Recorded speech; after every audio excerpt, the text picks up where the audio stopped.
So many of us spend a lot of time and attention taking care of our skin. It is, of course, on our face, our forward-facing way that we meet and greet the world. And we are concerned about the impact of our environment on our skin. We want it to be fresh and youthful and all those things, plump, moist, whatever. And unfortunately, part of how we deal with that tends to be to layer on commercial products that have a lot of really negative ingredients in them.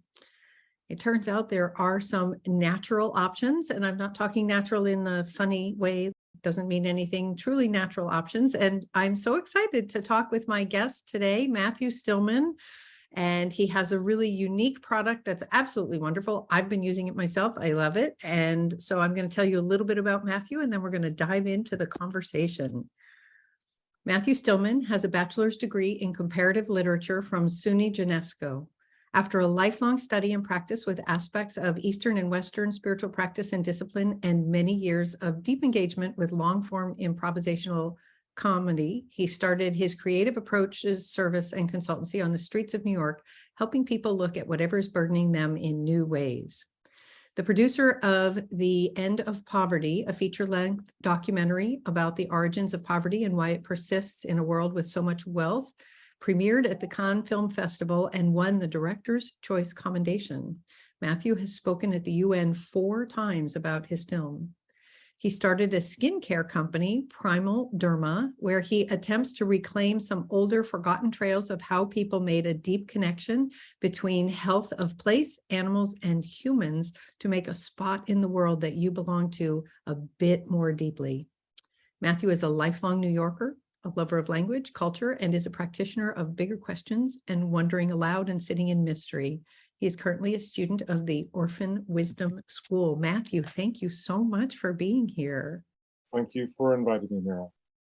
And so I love your product, and I wanted to find out, why did you start Primal Derma, and then can you tell us a little bit about it? Sure. So I have been interested in ancestral health and ancestral wisdom in lots of different ways for a long time. And that has expressions in food, and that had expressions in culture, that had expressions in philosophy and other things.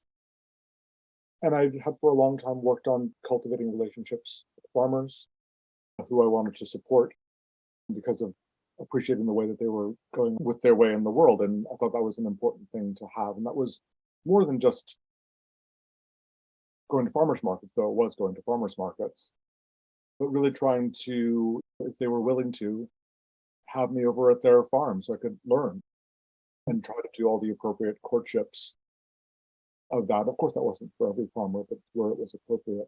So a number of years ago, I read an article in a obscure magazine about the history of tallow making, of tallow skincare based in Mexico.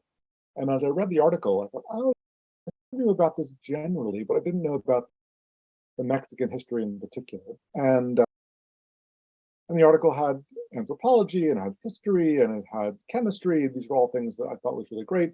And of course, at the end of it, it had a recipe. And I thought, well, this sounds fun to make. I've never made tallow-based skincare with a Mexican flair, whatever that means. So I thought, all right, I'll go get some tallow. And so I went to a farmer who I knew. And I had never bought tallow before. I said, hey, Keith, good to see you. Hey, Matt, how are you? I wonder if you have any tallow. And he said, it's funny you asked me. I actually have some, but I have to get rid of in the next couple of days because I'm running out of freezer space and nobody ever buys it.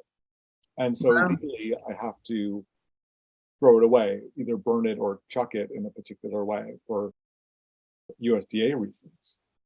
So he said, I've got a lot of it. So I said, it's in 10-pound bags. I'll tell you what, you can have 10 pounds or 100 pounds for the same price if you take it today. And I thought, wow. I guess I'll take 100 pounds. Why not?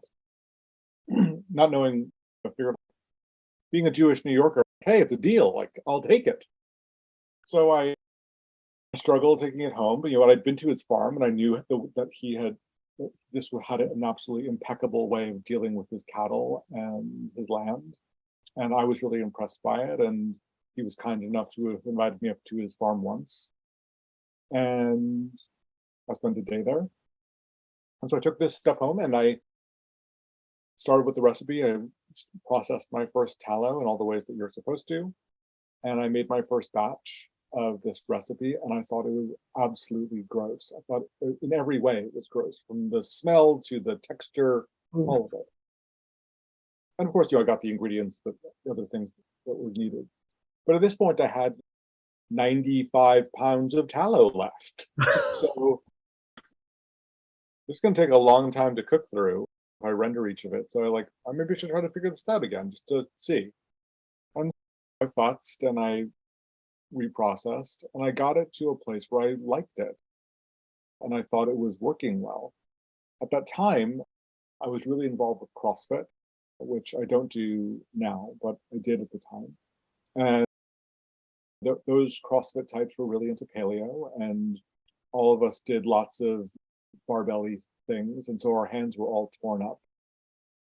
And so I gave a bunch away and sold a bunch, for not a lot, to the friends and people who I knew at the gym. And the very strong response was, this is really good. It works really well, and we love the story of it. You should make a business out of it. And I had and even as I was doing it, I didn't think it would be a business. I just thought, I'm just doing this thing. All the professional things that I had done had always been skill-based or service-based. I'd never made a physical product. I'd never really, in this way, gone into business for myself. But the response was really strong, and I thought, all right, I'll try it. And I have. And here I am. So I have a jar. You very kindly sent me one. And one of the things that I love about it is how soft my skin is after I put it on. And right. Yeah, absolutely. And the thing that's so amazing is I don't think I've ever used anything else that has softened my skin that much. Are there certain properties to tallow that causes it to do that? Tallow was a treasured ingredient amongst indigenous people, intact cultures around the world for an incredibly long time. And we have evidence that people have been using tallow in varying ways for at least 20,000 years. The oldest actual samples of skincare that we have are made of tallow from Greece and Rome. And there's possibly some examples from Mesopotamia. There is something about the fact that this was treasured. And in the book of Leviticus, it talks about saving the fat and treasuring the fat when you're doing sacrifices. So there's a long history of humans having great reverence for the fat of an animal and using it in varying ways, for sacrifice, for food, for prayer, for health, and for purification. Egyptians talk about using it. But in terms of its properties, tallow is from animals that have been raised in traditional ways and eating their natural diets. The fat is just absolutely packed to the gills with all sorts of vitamins and minerals, which are really good and virtually bioidentical to human skin and fat cells. So it absorbs incredibly well.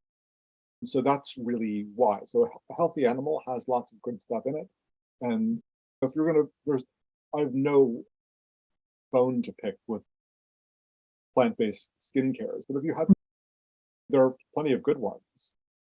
But my experience has been using skincare that a skincare can be great, but it stops working after a couple of months. That my skin just doesn't absorb it as well, and ultimately, that's your body saying this doesn't just work anymore. But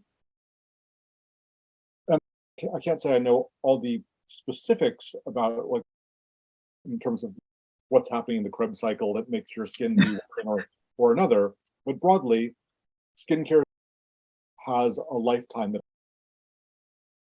it works for you. But tallow doesn't. It just sort of keeps on absorbing. Virtually bioidentical. Obviously, it's not bioidentical. And that's why it works. Yeah. And one of the things that I absolutely love also for people who have either very sensitive skin or very sensitive systems, you don't have to put all those negative chemicals in there. There's no chemical preservatives, no titanium dioxide, no bleaching agents, none of that in there. And for those people, that makes it a really positive choice as well. How long does it last in the container? Like if someone gets a jar, how long does it, quote unquote, stay good for? And yeah. I would say at room temperature, it could be 6 to 8 months, but it could be a year. Hard to specifically say because conditions really matter on the ground. But I think it's important that something can spoil. When you leave a Twinkie on your counter and it never ever goes bad, Yeah. that's a sign that it's not really food. If you want your strawberries to get moldy, that lets you know that they were actually once alive. Something Right. else could grow and feed on them. So in the same way that your olive oil might get stale after a year, even though people may leave the jar there forever, but when they're like, why does this smell a little weird? It's gone off. It has a life. And if you leave it in the freezer, Primal Derma will last indefinitely, but it's so hard then that you can't really get it out with any ease, which doesn't mean that you couldn't do it. Certainly, there are some people who are really hardy about it, like scraping it off with a little metal spoon and using it bit by bit. Hey, that's great, but that's not my particular approach. Sure.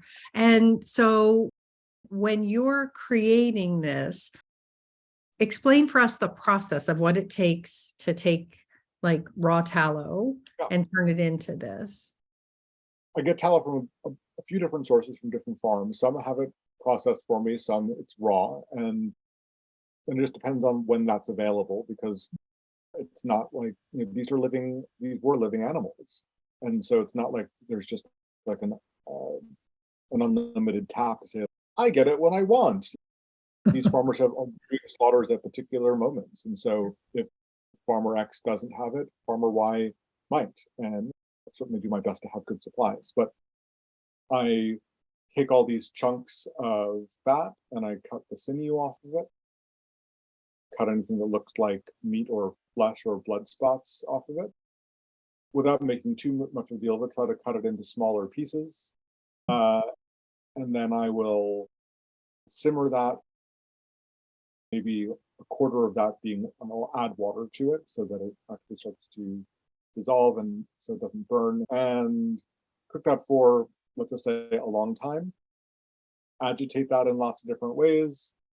I might puree it. It depends on what the particular body of the fat is looking like. Then I will strain the solids out, and I will put the liquid fat and water into a refrigeration, and I will separate out the fat from the water. I will then remelt the fat, do that again, and strain it again, and do that 3 times. So you drive off all the water, so you make it so that it's actually totally dry and doesn't have any solids in it of any.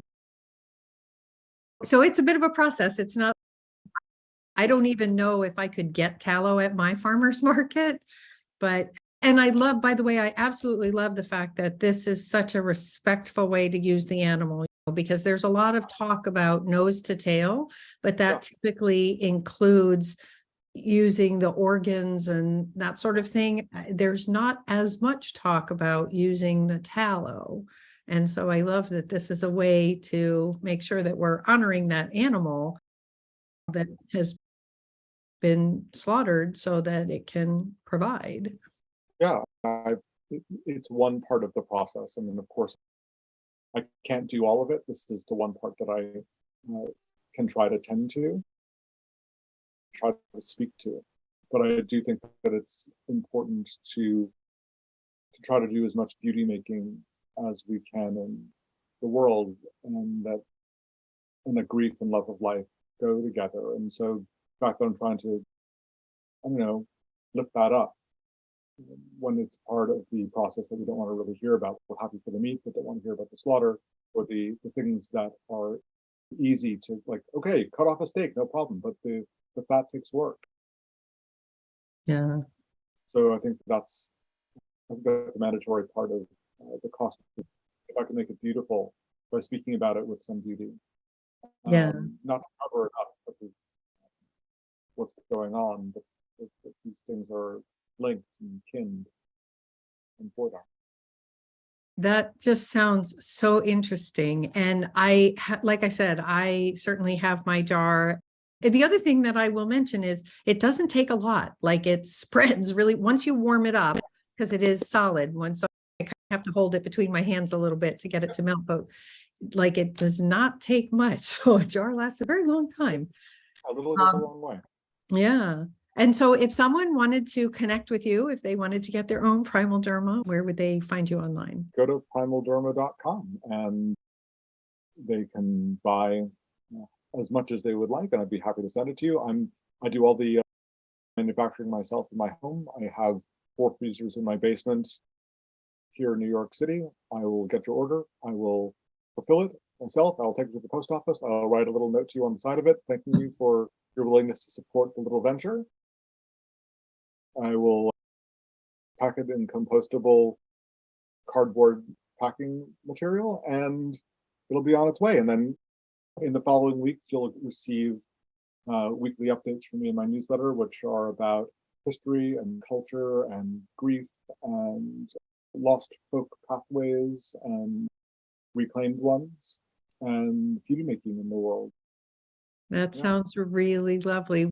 Matthew, thank you so much for talking with me. I will put the link to the website down below so that people can find you. And thank you for what you are doing to help us just honor the animal, live a little more connected life, and take care of ourselves and our skin. So thank you for that. Quite welcome. Thank you for inviting me there. Absolutely. So folks, thanks for watching. Please make sure that you click subscribe down below and check out Matthew's link. And I promise you his newsletter is very interesting, so you'll enjoy reading it, and have a beautiful day today.